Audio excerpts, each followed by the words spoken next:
Welcome to Albuquerque UFO UAP Explorations. We are diving into the mysteries of the cosmos with Brian Ruhe, whose profound journey from his early experiences with paranormal phenomena to becoming an advocate for the extraterrestrial community is nothing short of remarkable. Brian, who spent years as a Buddhist monk in Thailand before embracing his role as the organizer of the Vancouver-based Preparing for ET Contact meetup group, will share his deep-rooted insights and hypotheses.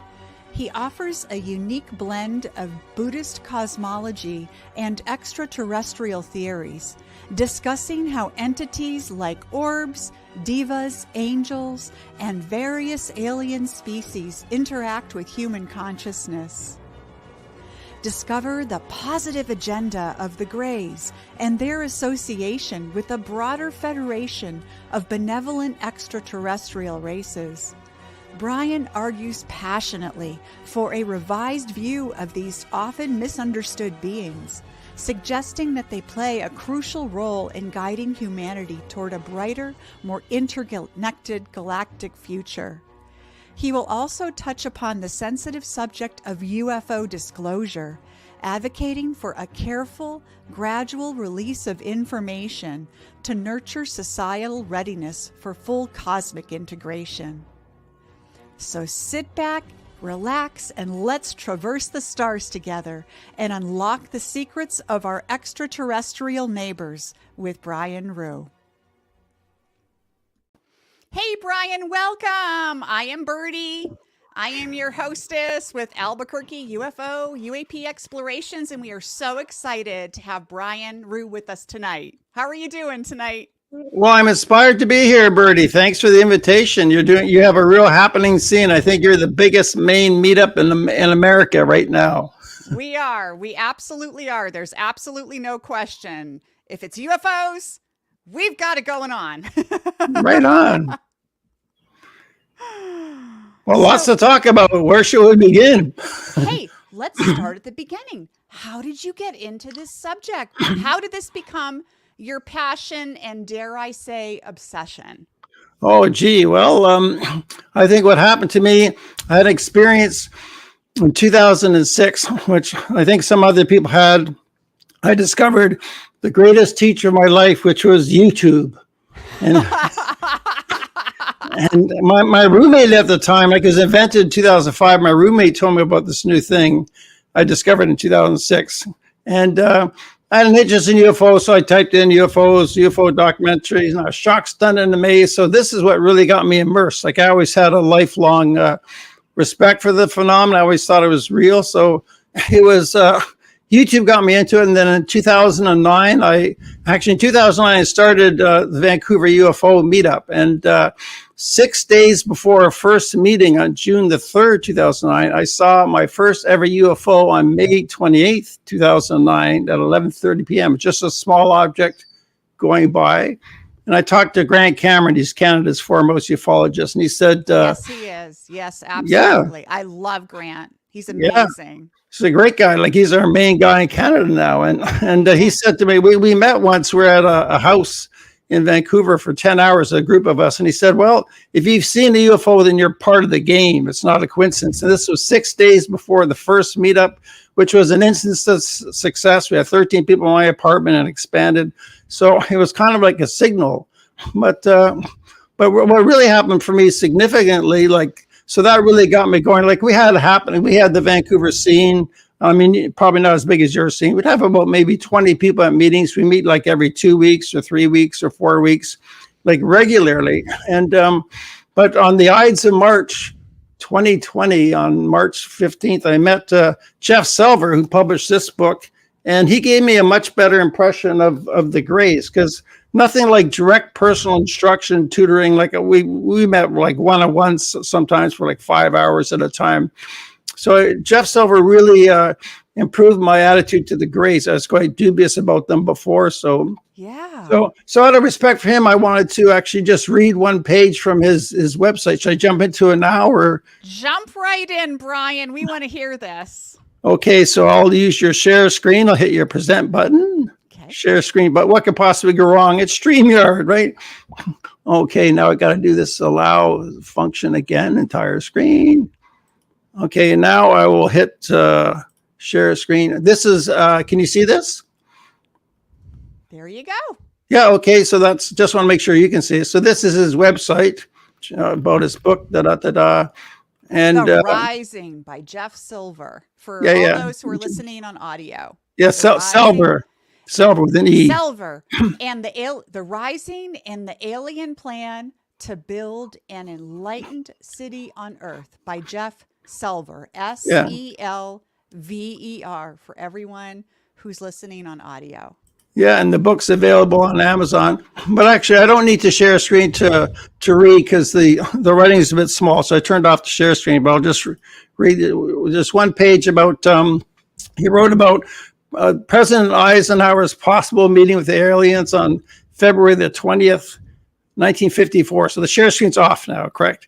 So well, I'll just read a bit from his. He's talking.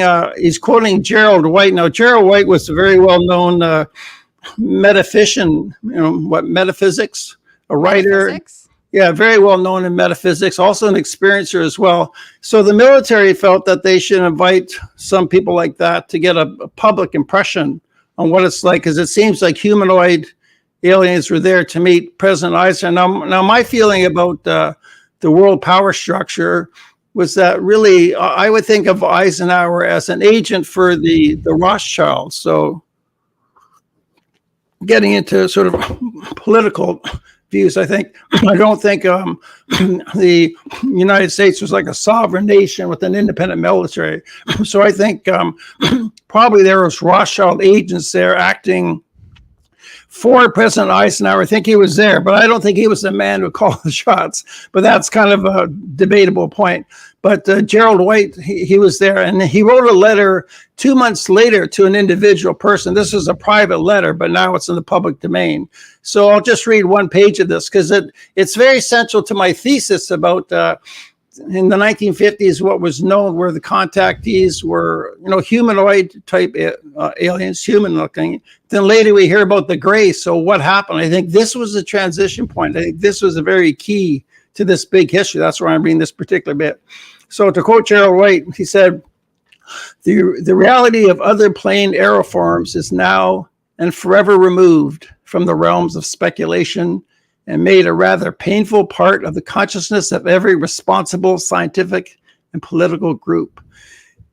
In some instance, I cannot stifle a wave of pity that arose in my own being as I watched the pathetic bewilderment of rather brilliant brains struggling to make some sort of rational explanation which would enable them to retain their familiar theories and concepts.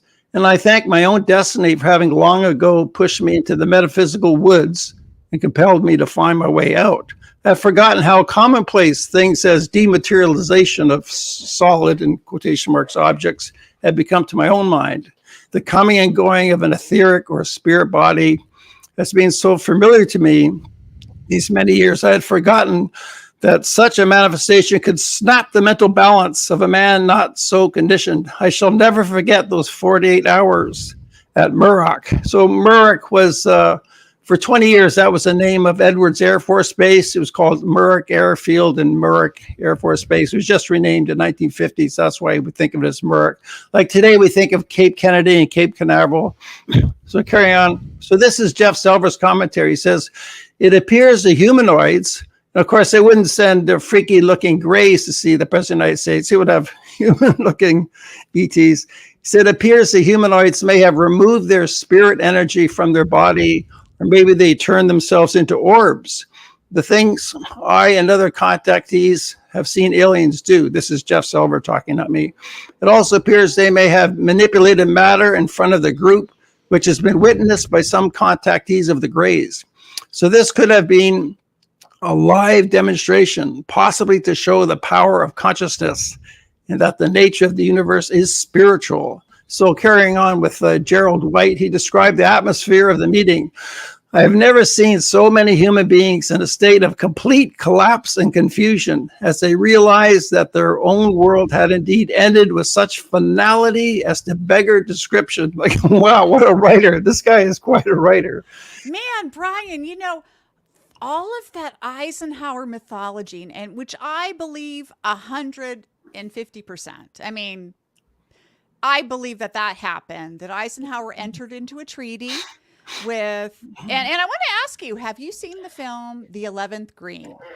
No, I just don't know much about this stuff. I only studied it for 3,000 hours, not 10,000 hours. Okay, Brian, you have to watch this movie. It's a fiction movie, but it's actually based on real events, and it came out a few years ago, and I actually showed it to my group. We had a live film showing. It's called The 11th Green, and it tells the story of the Eisenhower Treaty. It is fantastic. Wow. And thank you. It got rave reviews. Believe me, in the New York Times and the Washington Post. I believe you. A few years ago. It's fantastic. So you have to check this out, because this is hand in hand with what Jeff Selver is saying, that these entities visited, they made an agreement, and here we are today. I mean, it's been years now. So I'm wondering, and I wonder what you think. What's happened in that time period since Eisenhower had his meeting with extraterrestrials? Oh, I will give you I only have an hypothesis. Of course, I don't know. I can hypothesis, but just a few more lines. Could I read it and then I'll answer that? Brian, go for it. Okay. So carrying on with Gerald White, he describes an event filled with panic and confusion of those present, and a large difference of opinion in regard to telling the public and how to respond to these off-world visitors. The humanoids go on to warn the humans about the Greys. Their message seems to have been something along the lines of, let us help you become more spiritual and disarm your nuclear weapons. Otherwise, the Greys will have to involve themselves. So in hindsight, from what I was told, this is Jeff Selver, in his 10th contact event, about the Greys' motivation for involving themselves with our human world, this could have meant, let us help your society become more spiritual, or else the Greys and their hybrid program is the only other option. Or maybe better put, a receding of the population is the only other option. But possibly the hybrid program was never mentioned. From my experience with the Greys, when we lack understanding about something, they simply omit the information. So it's very possible they didn't mention it that day. Either way, the Greys were pitted as the bad cop of the scenario, or at least a last resort option, with humans making ultimate decision about our futures. Yeah, so that's the only really reading I want to do. So I'll just get back to seeing you. Yeah. Okay, so Lana from our group has posted kind of a really interesting comment. And she says that Laura Eisenhower says that her great-grandfather met with the ETs, but that MJ-12 was the group that signed with the negative ETs. Now, I have heard this too. I've actually heard other conflicting things. So what do you know about this? Well, I don't know about well, it seems to me quite reasonable that MJ-12 was negative. I think MJ-12 was working obviously for the American government, which I think was working for the Rothschilds. And my general core of my thesis about global politics is the species, or some of the dark reptilians, control the globalists. The globalists are banking families, maybe 8 banking families. The Rothschilds are the biggest ones. There's also the Montefers and the Aldriches. But I think like David Icke's basic thesis from his 1999 book, The Biggest Secret, about reptilian shapeshifters is true. Now, and I'm not saying that Lord Jacob Rothschild was a reptilian. I just can't really say it. I just can't. I can't really believe it. I can't believe it. We've all heard Queen Elizabeth was a reptilian, right? I mean, that's been out in the general, conspiracy consensus out there. I mean, I don't know what to think about that. I couldn't believe this. I'm Canadian. We defer to the Queen. We grew up saying, God save our gracious reptilian.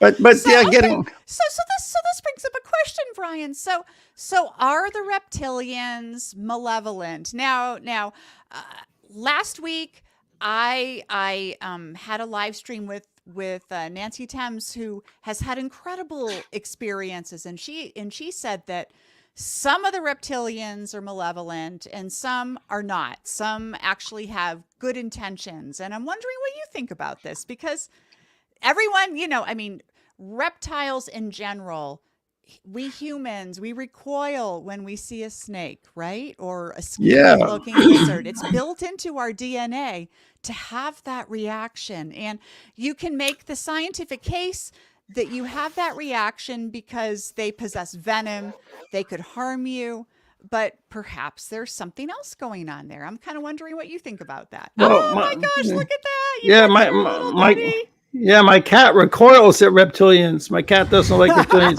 It's true. My cat says some species of them. Yeah, I would say some species are dark. I actually spoke with a gray experiencer, and he or she, I'm not giving their name, said he or she feels that the reptilians, they're just leaving. So to answer your question, I think probably the majority of them are good, and probably many of them kind of want a truce. They kind of want peace. But there's certainly some dark reptilians. So the problem on the Earth, and I think we can't blame humanity. It's I think it's dark reptilians been running humanity maybe for 3,000 years, as David Icke says, since the Babylonian Brotherhood. Right. But I think we can trace 2 centuries of the Rothschild family from the time of Napoleon, and if they're in fact the front guys for the reptilians. That shows you humanity is not to blame for all these wars going on. Like, people don't naturally think, I'd like to leave the farm and go to another continent and fight and die and just leave my wife and children here. I just feel most people don't really want to do that. They're coerced into doing that. Right. So to answer your question, I think some are dark, and I think they're still here. I don't think they've left yet. I think they're still here. Okay, so that's kind of interesting, that whole idea that maybe some of what we do as humans isn't necessarily of our own volition. We're being led by entities that surround us, entities from above, from below, whatever you want to say. And I don't know, that's fascinating to me, because I know that I agree with you. I don't know any sane human being, man or woman, that would want to participate in any kind of a war, or to do something that feels like it's being negative or evil towards another country or another person. That just seems like it's so against who we are as human beings. Yeah, people just couldn't be bothered. Most people are selfish. They care about their money, their family, their career. They don't really want to go to the Ukraine. They're not too motivated. And they have to find it on a map. Well, what is it that I really care about here? Yeah. So your background is in Buddhism, which is very nonviolent, very peaceful, very mindful kind of practice. So tell us about that, and how this plays into your alien philosophy now. Yeah, well, I've been a Buddhist since 1991. I got involved here in Vancouver, and then I went off to Thailand for 4 years. I was a monk for actually 0.8 years. I was in Thailand for 4 years. I was only in the monastery for 10 months. So it wasn't years and years and years, but I was ordained as a monk. But it's been my worldview now for 33 years. And the way it really does relate to ETs is Buddhist cosmology is very, very detailed. I can actually show you. I published 3 books. In one of my books, I have a map. Show us your books, please. Well, this is a Short Walk on an Ancient Path. I've also got Freeing the Buddha. It's my first book.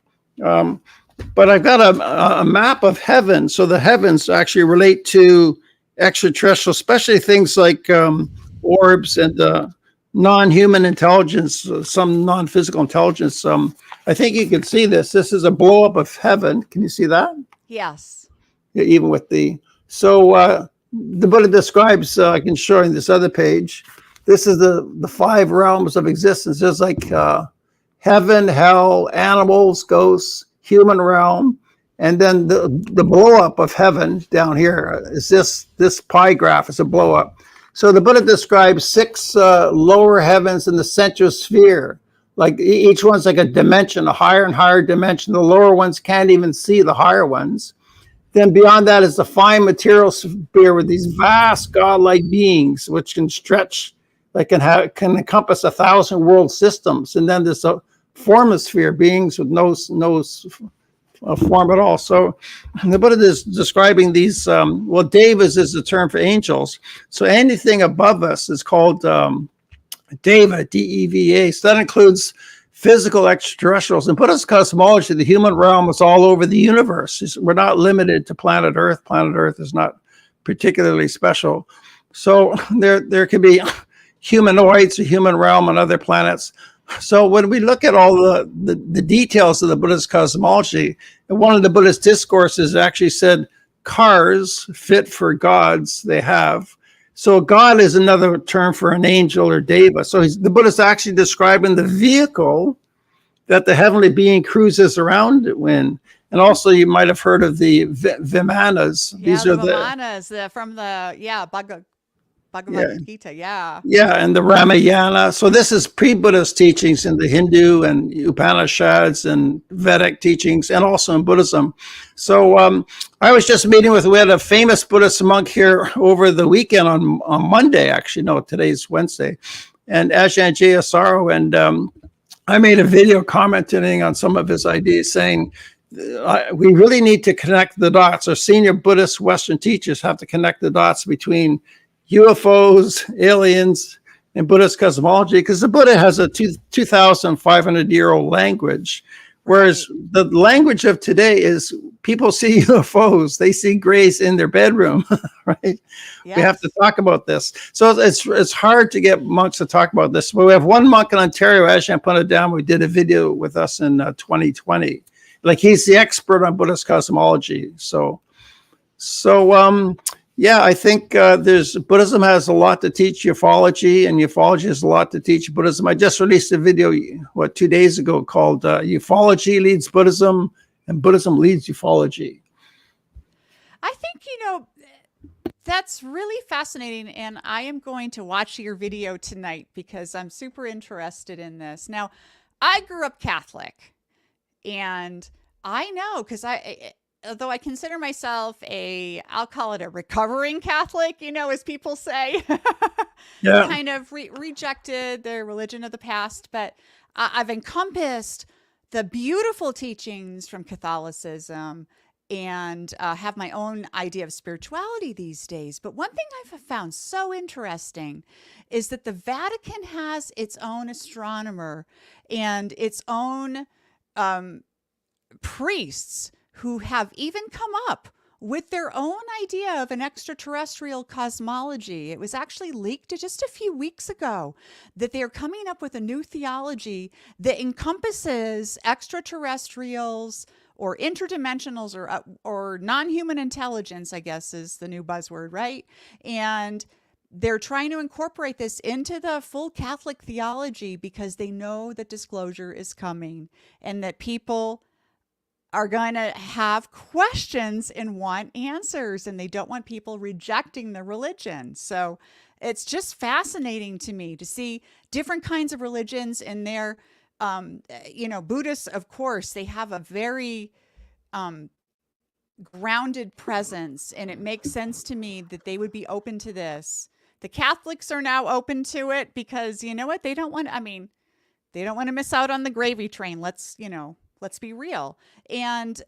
But I do see other religions, more evangelical, perhaps fundamentalist religions, I think, that may start calling what this phenomenon is, they may start calling it demonic. And so how do you answer those kinds of critics that say that this is a demonic presence instead of something that could be enlightening and could be helping humanity?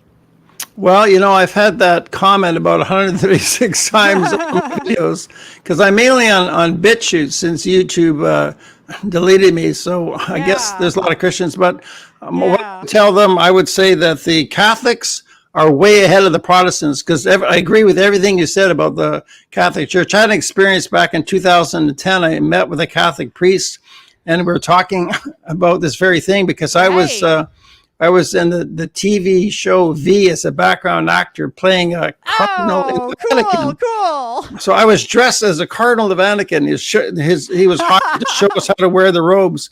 So I asked him, what's the Catholic view on UFOs and aliens? And he gave me a formulaic answer, like he was trained to answer this question. He said, well, if aliens appear, we'll ask them, will you accept Jesus Christ as your personal savior?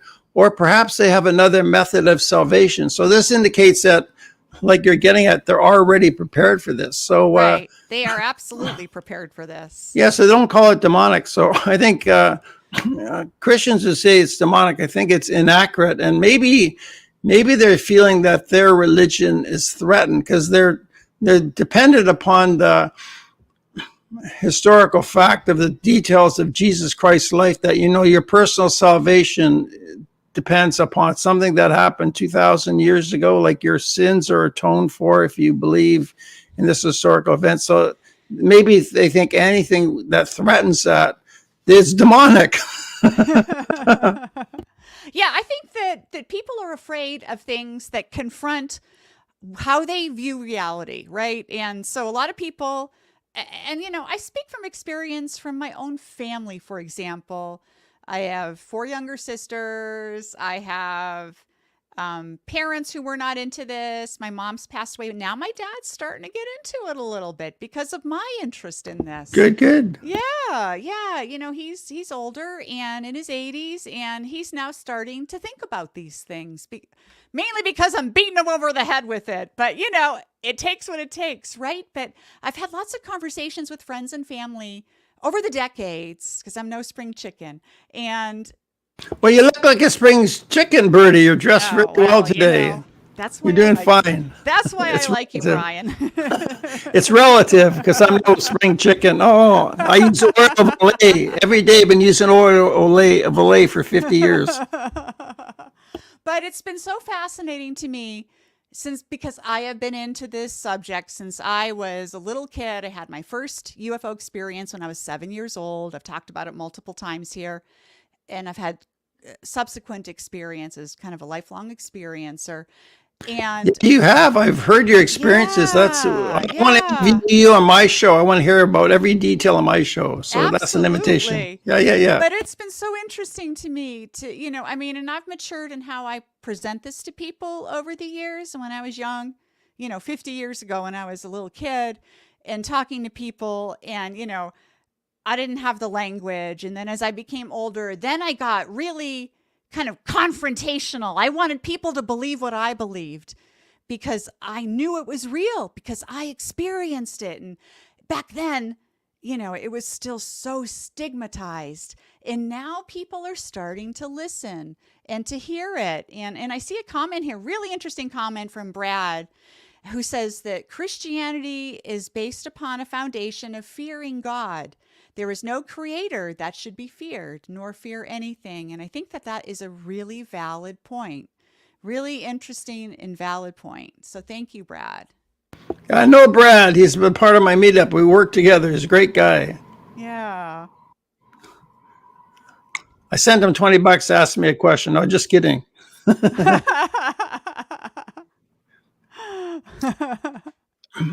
And we have another cool kind of comment here from Swage 99.9.9. Alien race spacecraft has been visiting and observing primitive Earth mankind for thousands of years since mankind lived in caves. Now, Swage, and I hope I'm pronouncing that correctly, absolutely. Are you kidding? We look back throughout all of our history, and we can see oral stories becoming written stories. We can see petroglyphs. There are petroglyphs here where I live here in New Mexico that you can hike out in the desert and see. They're carved on rocks, and they literally show beings with elongated heads and huge almond eyes. They show craft. It's clearly extraterrestrial visitation that's being portrayed. I could comment on that. That comment. Let's hear it. Yeah, come on, Brian. Like he says, observing primitive Earth for thousands of years. Richard Dolan, he commented on that months ago. He said, we could be a bit lazy if you say, oh, they've always been here. They've always been here.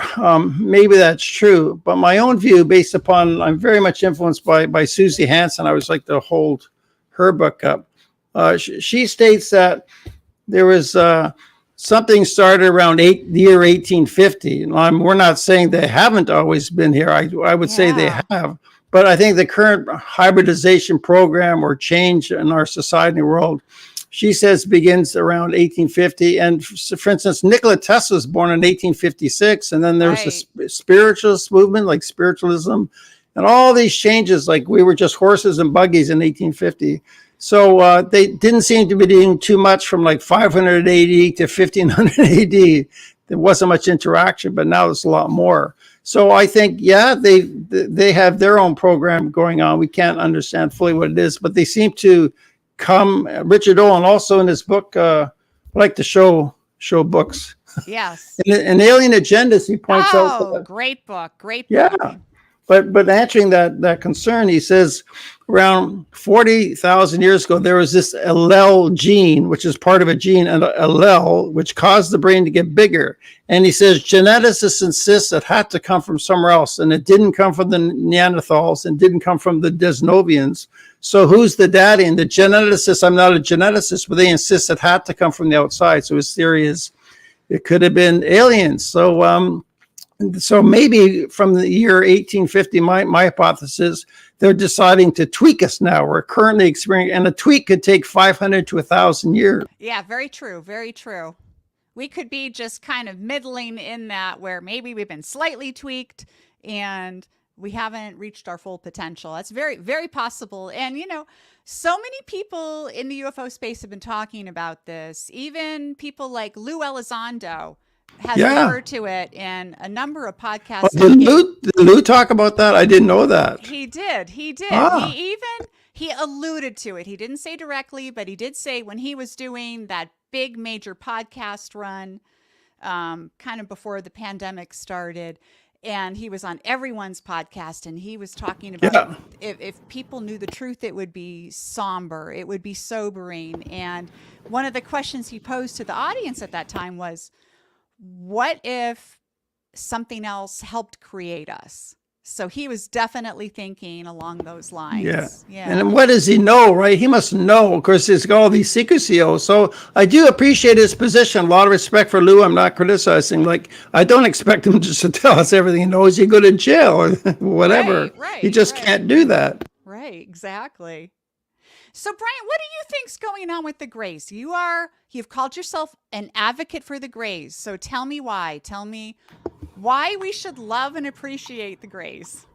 Well, I think it's based upon my big picture hypothesis. I actually released a video in 2021 saying I had a hypothesis for this region of the galaxy. Now I pretty much expanded it for the Milky Way galaxy plus the border of Andromeda, literally. But my hypothesis is the Greys are working for the mantids. So Richard Dolan in this very book, Alien Agendas, he states that the mantids may be the highest intelligence humanity's yet encountered.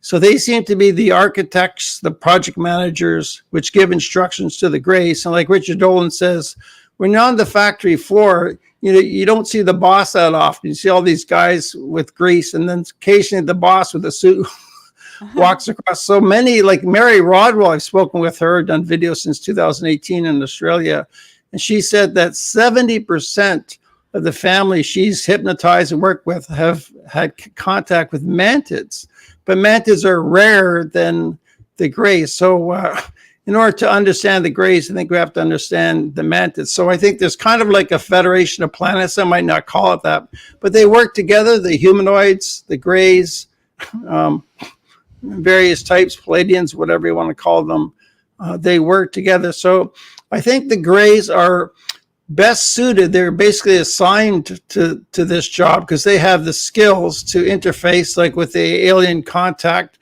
I don't like to say the word abduction because people may have made an agreement prior to birth that they agree to this. So they're not actually being abducted. They're being reminded. So I think the alien contact phenomenon, the Greys are just very experienced at interfacing, getting them on big motherships. This is not an example of a mothership. So I think they have a large scale industrial project going on these motherships, and they've been known about since the early 1950s. Like up to 200-mile across motherships is probably the base from which they work. So when people see flying saucers like this background, I just clicked on it in a panic for StreamYard because I didn't want people to see my apartment. But the typical flying saucer, like 30, 40 feet in diameter, probably is just running a sortie from a mothership up in space or underground bases. So the Greys are just part of this whole program. So I think they have a lot of love and compassion. And because the hallmark is telepathy, like how they communicate is telepathy, people see this deadpan face and think, oh, they got no emotion. But you just don't see it in their face. Experiencers, like I like to quote the consciousness and contact research. I'll try to be evidence-based, right? They've interviewed about 4,000 people, and I have Ray Hernandez coming on next month. He's the director. They've interviewed about 4,000 people with questionnaires, 600 or 700 words or questions long. And half of the people have experienced healings, like from the Greys, physical healings or emotional healings. And most of them, 80%, recall positive experiences with the Greys. So there seems to be a deliberate negative agenda in the media against the Greys. I suspect it's the hostile reptilians who literally control our media, and they control the UFO community, like UFO, not so much conferences maybe, but just media and movies like Independence Day and things like this have a basically negative portrayal of ETs. So why do you think that they would do that? Why would they want that negative portrayal of ETs out there? Well, I guess the reptilians are hanging on to control. If they've had control for thousands of years, so we can at least point to, I would say, since the founding of the city of London around 1650, 1658, I did a series of videos with Bruce McDonald about the book Light of Darkness by Robert Wigden. And they think the reptilian control really seriously got going around the 1650s. And the city of London is like the world center. So the answer to your question is quite obvious. like they want control over the world, and the Greys are here to basically liberate the world or to bring more peace or higher spiritual consciousness, higher dimensions. And the reptilians are sort of kicking and screaming. But I guess there's probably some modus vivendi, some understanding between the mantids, the Greys, and the reptilians. I don't think they're fighting directly with each other. I think they have some type of relationship. But I think the reptilians don't easily want to give up. So that's why I think they actually control the media, since the globalists, I would say, control all aspects of human civilization, like governments, media, military, pharmaceuticals. Not to sound like a conspiracy guy. I'm trying to stop being a conspiracy guy. About 5 years ago, I was too much into conspiracies. I did too much of that. But I don't know. Does that answer your question? Yeah. I mean, it opens up new questions, right? So how do the mantids fit into this whole scenario? So we've got the Greys, and they are trying to help humanity. We have the reptilians, and maybe some of them are manipulating the public, we'll say. And then there are the mantids, and the mantids that you've said that they are kind of monitoring the Greys, right? They're kind of in charge of the Greys. What is their goal? What are they doing? Who are they? Where are they from? I would like to know this. Well, experiencers have met, I'm just quoting various experiencers, and people have met the mantids, quite a few. Like there's a woman, Donna Lynn, in Los Angeles. She's had a relation with mantids throughout her life, and she said she's never felt that kind of love. You never get that kind of love from a man. Tremendous love, and is very impressive. Like 7 feet tall with this white robe, like very impressive, right there in my room. Really? Lord have mercy. Never get that kind of love from a man. Yeah, when she said I that, need a mantid. I thought we should do a follow-up interview on that. I never. Yeah, Lana is saying that the mantids are supposed to be masters in genetics, and I have heard this too, that they are kind of the scientist, group of various species that may be visiting us, and that they may be the ones that are kind of doing all the experimentation behind the scenes. Well, I would say the mantids are more the vast architects. Like Jeff Salver says, the Greys themselves, they're master geneticists themselves. The Greys can mix and match and make different versions of themselves. But the mantids have been asked, where do you come from? And they state they do not come from a planet, and it's something that human beings cannot understand. So I can't understand that. But right away, I thought of Buddhist cosmology. The Buddha described Brahmas, which are way above Devas. And the Buddha described Brahmas of 1,000-fold world systems that can see everything going on, 1,000-fold world system. So some people have said that these mantids themselves could be billions of years old. Like a mantid could oversee, or a group of them could oversee this whole solar system. So they might look similar to a praying mantis, like this insect-like. But I think, these are spiritual beings. And as a Buddhist, I tend to defer to senior monks. So I have a spiritual relationship with the Greys and the ancient Greys and the mantis. I think we should spiritually defer to them. Whereas Richard Dolan, he refers to them as insectolins or insectoids. He said, hey, that's not respectful, Richard. Calling them insects. Come on, these are higher spiritual beings. Hey, I'm a beekeeper. I love insects. I love insects. So Brad is asking, would the angelic realm exceed the dimension of the mantids? I would say no. Well, I guess the mantids, I would put them up at the level of the Brahma realm, which is about as high as it gets. Like even the formless sphere is not regarded as higher than the fine material sphere. In fact, it's kind of a spiritual dead end. So the various highest level of the heavens would be like the Brahma realm, which is still not the same as nirvana, which is from a Buddhist view, which is completely off the charts. It's completely beyond everything. So I would put the mantids at the highest level of the Brahma realm. So that kind of answers the question. Yeah, here we've got a question now from Ed. Hi, Brian. Can you give us some evidence about the reptilian races as being in control of the media and controlling the power families, such as the Rothschilds? Yeah, well, I did mention David Icke had a groundbreaking book called The Biggest Secret in 1999. This was known prior to that. And I had a friend, he was criticizing David Icke, but the ad hominem attack is kind of a desperate move of someone losing an argument. Like you can't criticize the reptilians just by saying you don't like David Icke or you don't like his choice of politics or whatever. The evidence for reptilians goes back to ancient times. So I guess the thesis is if they actually have a relationship with the power structure, if you look at evidence outside of David Icke, even Richard Dolan, in this very book, Alien Agendas, he tells a story of Marines in 1964 were in San Diego. This one Marine related his experience. One day they were sent on a bus, a blacked out bus for hours. They go to a base inside a hangar. They see a flying saucer. The door opens and these reptilians walk out, walking shoulder to shoulder with their senior officers. So the reptilians, it's implied they were not prisoners of the American government. They were colleagues of the American government. So this shows right away that reptilians are embedded within the power structure of the United States. So anyways, in this story, the reptilians walked right up to the Marines, facing them, and then they broke ranks, which is a polite way of saying they freaked out. And then later this guy was back in his base, dazed and confused, and they put him to bed. So this indicates, and there's other stories as well, of reptilians right embedded within the American government and military, maybe walking the halls of the Pentagon.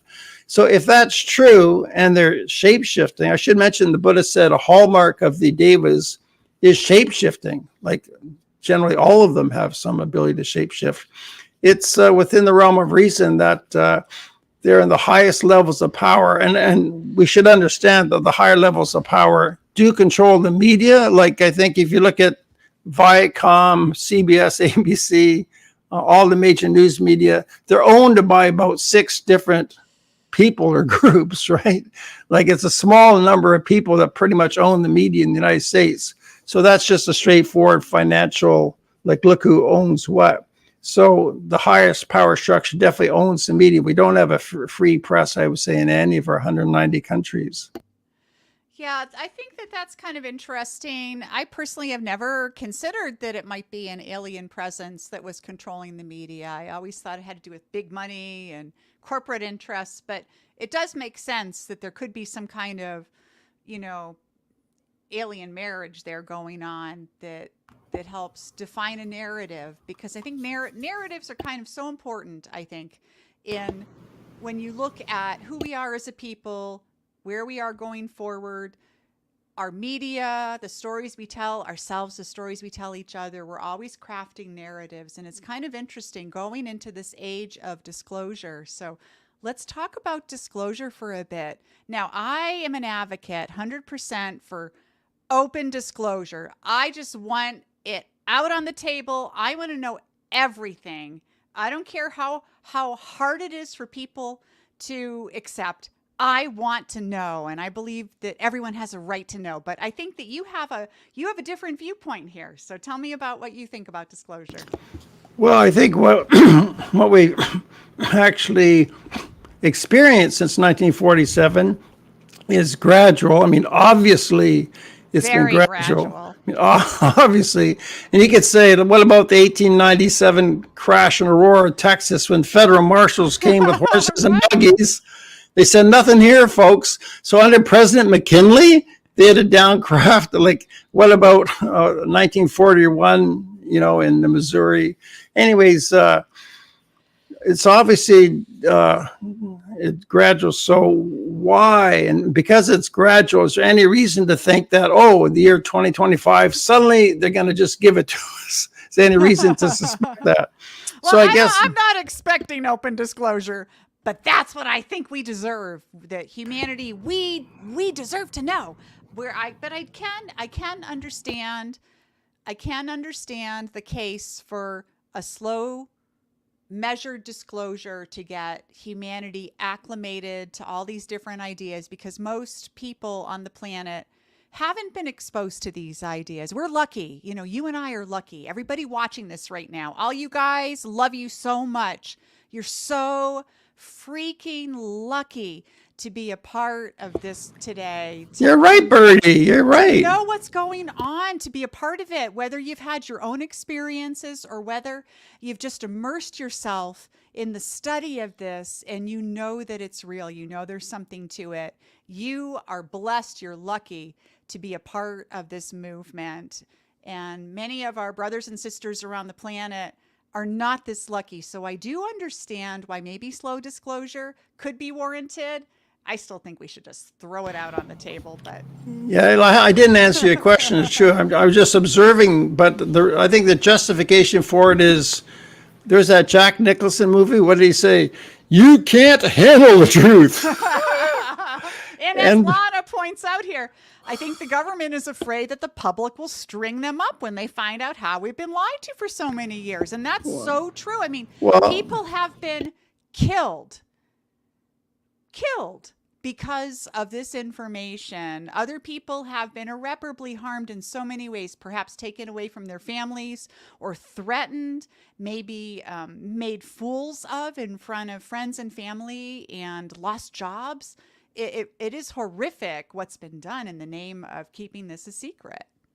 But still, I think it's a profound reason, because I think the nature of reality itself is classified information. It is illegal for the government to tell you the nature of reality. So it's not just saying, Roswell was true, and everyone says, yeah, I knew it all along. Then you just get back to work and get back to your life. No, this will change everything, because I think that the nature of reality is what's called quantum dimensional consciousness. The nature of reality is interdimensional. So full disclosure, not only would it give us the true history of Earth, like the history of the 20th century and our past history, which would be upsetting to people, but full disclosure would mean there's aliens in your house. They're in another dimension, and they can just pop up anytime they want. They can have an influence. Like, we have no power over them. They can do whatever they want to us. And that reality itself is interdimensional. So then people have to understand the whole idea of dimension. So this is going to threaten religion. Like, I think there's a whole family of religions, almost a species of religions, like the Abrahamic religions are different than, say, Buddhism, Hinduism, the Upanishads. Like, I think Eastern religion already encompasses dimensions and things like this. Yes, so it would upset religion. And so I think religions have to be gradually changed. I just made a video recently, an AI video about the Catholic religion changing, and maybe they've known about this for 1,000 years, maybe for centuries. So I think the Catholic religion is an example of them responding. They're doing their own slow disclosure in a gradual way. So Susie Hansen basically says, in her view, the Greys, the ETs, are in charge of disclosure. This is a big deal. Like, is it the American government? Is it both or something else? Or is it the ETs? In a recent video, she said, as far as she's concerned, it's ETs that are in charge of disclosure. So this changes everything. Like, so many in the UFO community, we blame the government, right? We say, they're going to go to jail. But if they're not even in charge of this, if they're just following instructions from the Greys, so as a spiritual person, I basically defer to the wisdom of the mantids and the wisdom of the Greys. I think, Brian Ruhe is not the wisest kid on the block. I'm not the sharpest knife in the box. I just defer to the wisdom of the mantids, the Greys. If they think it takes 500 years or 1,000 years, then I'll just gradually go along with it. So that's my whole philosophical position. Yeah, there's a lot to be said for that. They haven't revealed themselves fully in public to us. I mean, we have had some incidences. The Phoenix Lights is a great example where thousands upon thousands of people saw this enormous craft just hovering and slowly moving across the Phoenix Valley. And then there have been cases like this in other countries where hundreds or thousands of people have seen something in the sky. It's been a long time since there's been a mass sighting like that. And we haven't had a big mass sighting in the age of the cell phone. And I wonder, what if something Phoenix Lights type event happens today? Yeah. How would that change our reality? And what would have, I would think the president of the United States would have to, I mean, I know I'm being a United States citizen here, you're Canadian, but I would think that President Biden would have to get out in front of it if something like that happened. Unless the media ignored it, unless the media tried to pretend it didn't happen. It's just flares, it's swamp gas, it's balloons, all of that. Or they might just say, for national security reasons, we just don't want to discuss this, folks. Okay, so now Brad's bringing up a really great point. Maybe we can talk about this a little bit, because I think that this whole idea of consciousness ties into what's happening with the alien presence on Earth. What he says is sometimes a full 180-degree paradigm shift is necessary to ascend out of a dense 3D reality. Our true human abilities have been kept from us for too long. And I think that is a really great comment. And so... Yeah, well, I think what Brad is pointing out is disclosure is telling you what it means to be a human being. What is a human being? So Brad's got a great point, and I forgot to mention this. Disclosure is about what you are. Firstly, you're a creation. You're a hybrid yourself. Like Linda Moulton Howe stated, she was met with a retiring Defense Intelligence Agency analyst who stated that the book on human origins has already been closed. It's been settled. This was in 1999, stating that humans were evolved from already evolving primates and tweaked by aliens. So that's a bit about our history. But yeah, like Brad was getting off at is our interdimensional nature of our consciousness. That we have the ability to remote view. We can open up ourselves spiritually. Right. And I think there's a hybridization process, which is a really big deal, meaning over the centuries to come, Homo sapiens sapiens is now being phased out with newer generations coming in. So we'll be like a museum piece, a relic in centuries to come. There might be a few Homo sapiens sapiens left as an example, but the new human be like human 2.0, which much more spiritual orientation, telepathic human being, and this kind of quantum dimensional consciousness. It seems they decided maybe at the time of Eisenhower, this is the future of humanity, because humanity has failed. Humanity has got to go. At least Homo sapiens sapiens has the atomic bomb. That might have been the last straw. So Homo sapiens have got to go. I think that's actually the conclusion of the Greys. So we're going to hopefully peacefully in an orderly way, gradually over centuries, replace us with the new human. Wow. Okay, so Lana's pointing out here that if they do just come out in public, like a big flyover, say, or a mass sightings event, it'll end up being catastrophic disclosure. That's kind of one of the buzzwords out today. If they just show up and the normies, as Lana says, have their heads in the sand. And I think that's true.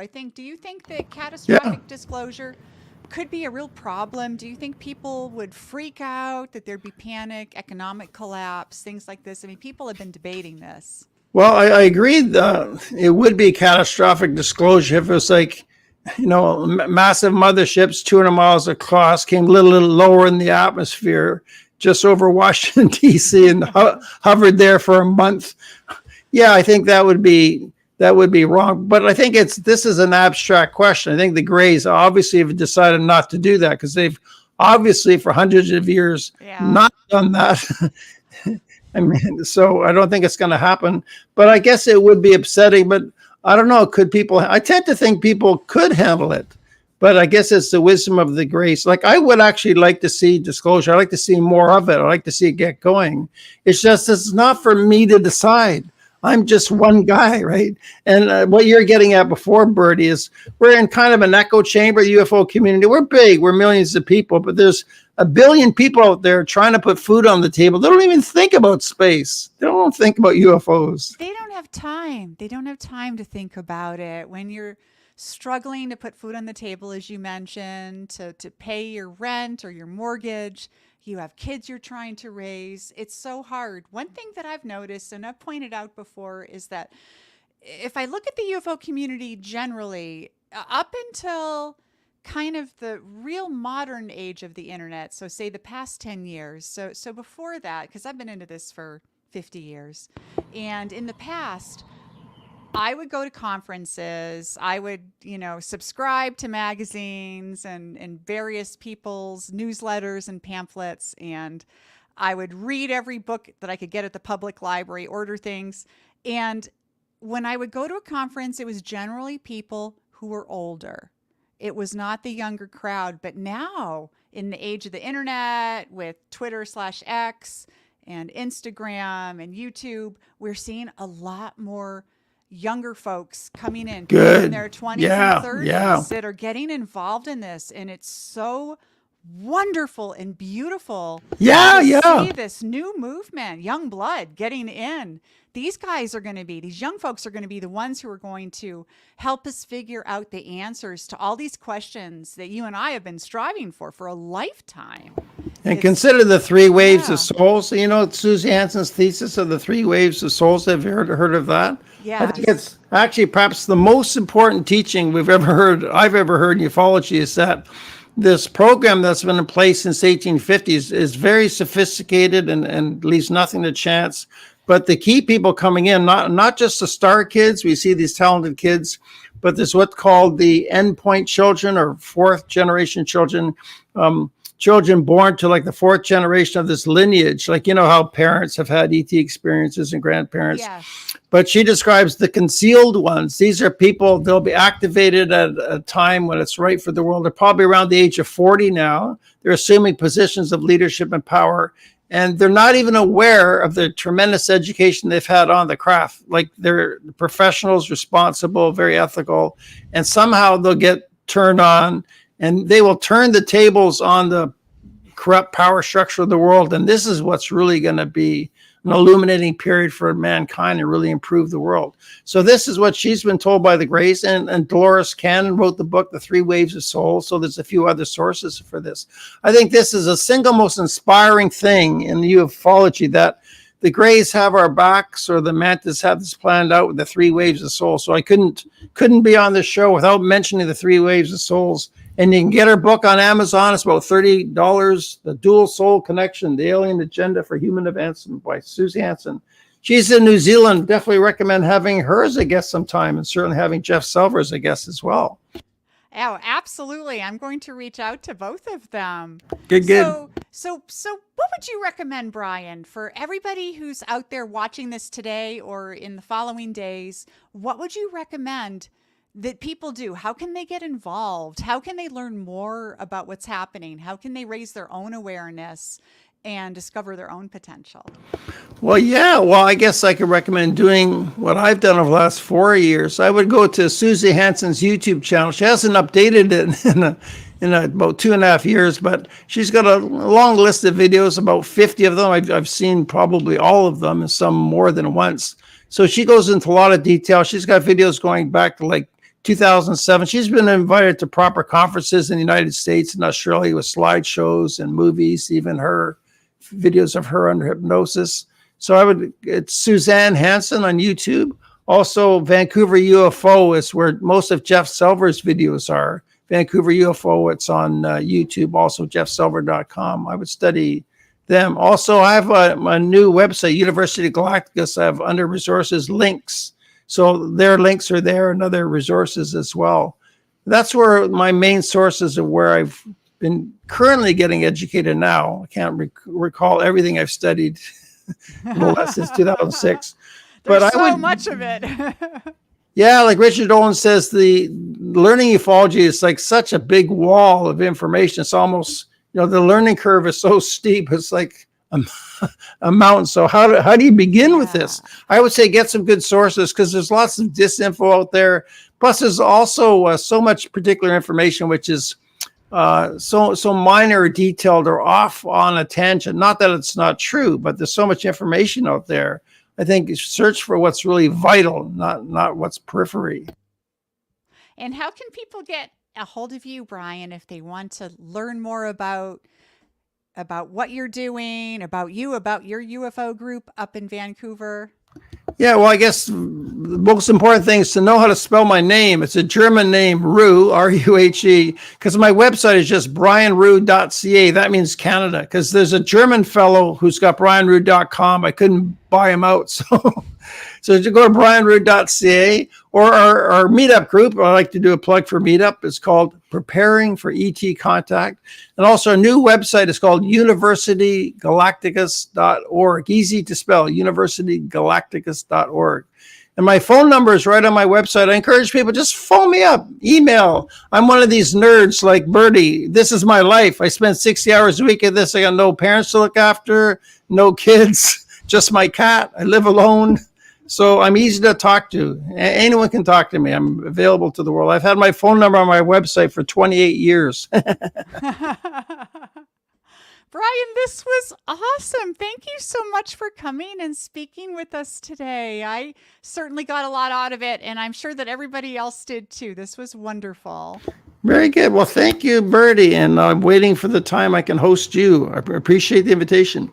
I am available. So hang on with me, Brian, and you and I will chat after this. But in closing, gang, I'm going to make sure all of Brian's links are in the show notes after the show. I'm going to make sure I get his University Galactica in there, his personal website, so you can check out what he's doing. And for those of you following ABQ UFOs, oh my gosh, we have so many cool things coming up. We have our big picnic coming up. Our magazine is launching. And this is kind of really big news. So I'm just giving you a slight teeny tiny preview. We are hosting a conference, an official UFO conference here in Albuquerque in April. And we already have several really big names as confirmed speakers. I'm not going to give away who they are yet. So keep your eyes on abqufos.com and you will find out soon. Join our mailing list and you'll get the scoop. So I'm going to end with playing our crazy theme song. And Brian, I'll talk to you after the show. Okay, everybody, love you so much. See you next time. Hey, everybody. Thanks for coming along for the ride. See you next time. Down in Albuquerque under the New Mexico sun, there's a group that gathers when the day is done. They're not looking for ghosts or chasing the wind. They're out to find UFOs with a grin. Albuquerque UFO Explorations, the band of curious souls scouring the skies with their night vision goals. They say the truth is out there and it's wearing a sombrero in the land of enchantment where the unidentified fly slow.